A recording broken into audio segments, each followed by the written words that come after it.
सरला शुरू से ही अपने सुहाने सपनों को लेकर हर किसी से कहा करती थी कि जब उसकी शादी नहीं हुई थी तो वो अपने सुहाने सपनों के साथ जिया करती थी। उसका पति ऐसा होगा, उसका ससुराल ऐसा होगा। लेकिन सरला के सपने तो पूरे हुए ही नहीं। लेकिन अब भी वो अपनी सास बनने की उम्र में उन सुहाने सपनों को देखा करती थी। एक रोज सरला अपनी बहू सीमा से कहती है, बहू तुझे पता है, जब मेरी शादी नहीं हुई थी तो मैं भी सोचती थी कि मेरा पति राजकुमार जैसा होगा जो घोड़ी पर सवार मुझसे शादी करने आएगा। लेकिन जब मेरा रिश्ता तय हुआ तो मेरे सारे सपने धरे के धरे रह गए। क्यों माँ जी, पापा जी आपको पसंद नहीं थे क्या, या आपकी शादी जबरदस्ती करवाई गई थी? उस वक्त मेरी उम्र कहाँ 16, मैं कच्ची उम्र की लड़की, वहीं वो एक 25 साल का नौजवान हट्टा कट्टा। बता, अब तो कोई मैच है इसका? तो माँ जी, आप क्या कहना चाहती हैं कि आपका ये सुहाना सपना जो आप अपनी जवानी के दिनों में देखा करती थी वो अब पूरा हो और अब आपको कोई घोड़ी सवार राजकुमार लेने आए? शादी करने का सपना तो मैं पूरा नहीं कर पाऊंगी, क्योंकि थोड़ा ही सही मैं भी तेरे ससुर से प्यार करती थी। लेकिन मैंने तो ये तक सोचा था कि मैं अपने बुढ़ापे में बिल्कुल रेखा की तरह जवान और सुंदर दिखूंगी। सरला अभिनेत्री रेखा को बहुत पसंद करती थी, क्योंकि रेखा के बुढ़ापे में भी सुंदरता हर जगह हर किसी को पसंद थी। सरला भी रेखा की फैन थी। अब ऐसे में सरला जो सुहाने सपने कवारे दिनों में देखा करती, वो अब सरला पूरा करना चाहती थी। एक रोज सरला पार्लर जाती है, जहाँ से वो अपने बालों को कई कलर के रंग में रंगवा कर आती है, जैसे कि गुलाबी, हरा, नीला, पीला। और जब सरला अपने बालों को अतरंगी लुक देकर घर आती है तो सरला की बहू चिल्लाकर अपने कमरे में भाग जाती है। और ये देखकर सरला अपनी बहू के कमरे में जाती है और अपनी बहू से कहती है, अरे बहू, डर क्यों रही है? मैं तेरी सास सरला ही तो हूँ। मैंने बस अपने सपनों को पूरा करने की अब ठान ली है और मेरा पहला सपना यही था कि मैं अपने बालों को कलर करवाऊं। माँ जी, आपने ये क्या करवा लिया है? ये बाल कम और चिड़िया का घोंसला ज्यादा लग रहे हैं। अगर आपने इसे जल्दी ठीक नहीं करवाया तो 1-2 दिन में चिड़िया यहाँ आकर रहना भी शुरू कर देंगी। अब सरला की इन कलरफुल बालों को देखकर हर कोई सरला का मजाक बनाने लगता। लेकिन ये सुहाना सपना तो पूरा हुआ। अब अगले दिन अगली सुबह सरला किचन में काम करते हुए अपनी बहू सीमा से कहती है, बहू तुझे पता है, मैंने वो बॉक्स वाली जो कार नहीं होती उसमें बैठने का भी सपना देखा था, लेकिन वो पूरा नहीं हो सकता। अच्छा माँ जी, आप फैन की बात कर रही हैं, लेकिन उस कार को तो खरीदने के लिए बहुत पैसे चाहिए और इनकी तो इतनी सैलरी भी नहीं है। तू सही कह रही है, अमन इतना कमाता भी नहीं है जो वो मेरे इस कार वाले सपने को पूरा करे। लेकिन कभी तो ये सपना भी पूरा हो ही जाएगा। अब देर शाम सरला अपने बेटे के कमरे में जाती है, जहाँ टेबल पर चश्मा रखा था, जिसे पहनकर सरला हॉल में आती है और अपनी बहू से कहती है, बहू अभी तो दिन था, रात कैसे हो गई इतनी जल्दी? मुझे हर जगह ये काला काला क्यों दिख रहा है? तू भी मुझे काली नजर आ रही है। माँ जी, ये चश्मा तो निकालो। वैसे ये चश्मा उनका है, आपने क्यों लगाया? बहू, दरअसल मेरा चश्मा लगाने का ये सपना भी पूरा हुआ। माँ जी, आपके सपने और आप न जाने क्या ही करके मानेंगे।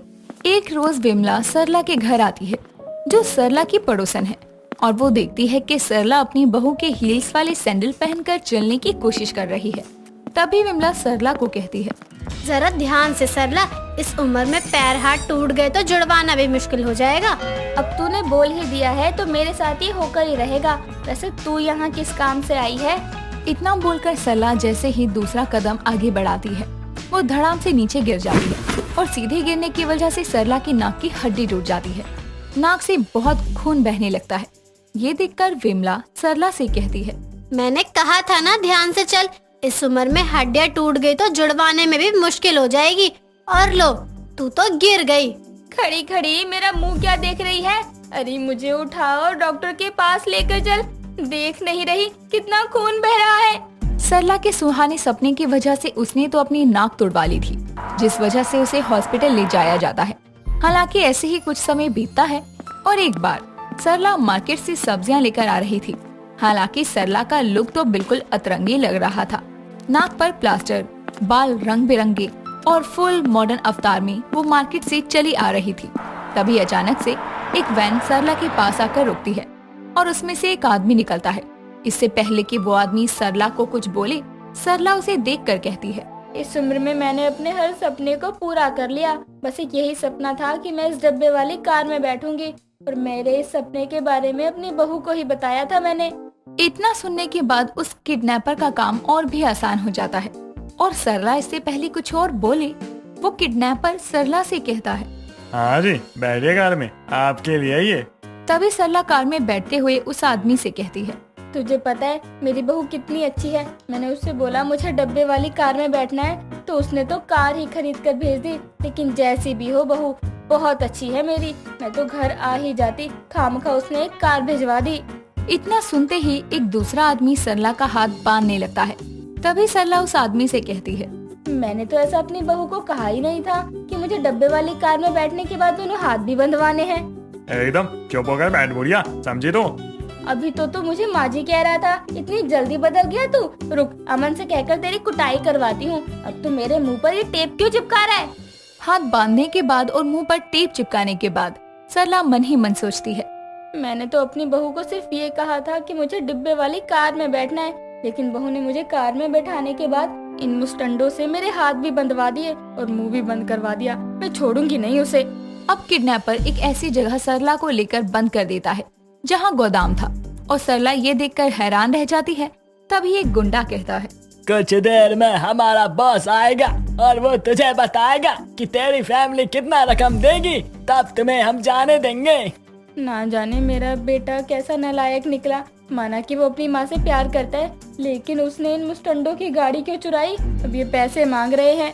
लेकिन कुछ समय बाद ही पुलिस की गाड़ी के हॉर्न की आवाज आती है और वहाँ मौजूद 2-3 लोग वहाँ से भागने लगते हैं। तभी एक आदमी कहता है, इस बुढ़िया का क्या करना है? भागने से पहले ये तो बता दे, पुलिस तो आ चुकी है। पहले अपनी जान बचा, वैसे भी बुढ़िया तो मरने ही वाली है, इसका तो जो होगा देखा जाएगा। ऐसे ही कुछ समय बाद पुलिस गोदाम के अंदर आती है और वो देखते हैं कि एक औरत के हाथों पर रस्सी बंधी है और मुंह पर टेप चिपका है, जिसे खोलने के बाद वो उससे पूछते हैं, माताजी आपको यहाँ पे कौन लेकर आया है? क्या वो आपसे फिरौती मांग रहे थे? नहीं, उन्होंने मुझे कहा कि चुपचाप बैठी रहे और मैं बैठी रह गई। उन्होंने मुझे यहाँ लाकर रख दिया। आपको किडनैप किया गया था और कुछ ही देर बाद आपसे और आपके घर वालों से फिरौती में लाखों रुपए मांगे जाते। अगर आप उसे ना दे पाते तो वो आपको मार देते। हे भगवान, मैंने तो सोचा ये डब्बे वाली कार मेरी बहू ने भेजी है। ये तो गुंडे लोग थे। भगवान ने तो आज मेरी जान बचा ली। अब सरला को पुलिस उसके घर छोड़ देती है और घर आने के बाद सरला अपनी बहू सीमा से कहती है, बहू आज तो मेरे ये सुहाने सपने मुझे मरवा कर ही मानते। तुझे पता भी है बहू, पुलिस मुझे छोड़कर गई है क्योंकि मेरा किडनैप हो गया था। क्या बात कर रही हैं माँ जी? वो जो फिल्म में गुंडे उठा कर ले जाते हैं उसी तरह? हाँ बहू, एक गाड़ी मेरे सामने आकर रुकी। मैंने सोचा तूने भेजी होगी, मैं तो बैठ गई। उसके बाद वो मुझे गोदाम में ले गए और तब तक पुलिस आ गई। वैसे सच कहूँ माँ जी, तो आप एकदम हीरोइन लग रही हैं। तभी तो उन्होंने आपको किडनैप कर लिया, वरना रोड पर तो हजारों लड़कियाँ चलती हैं। सोचने वाली बात है। अपनी बहू की बात सुनकर सरला अपना सर पकड़ लेती है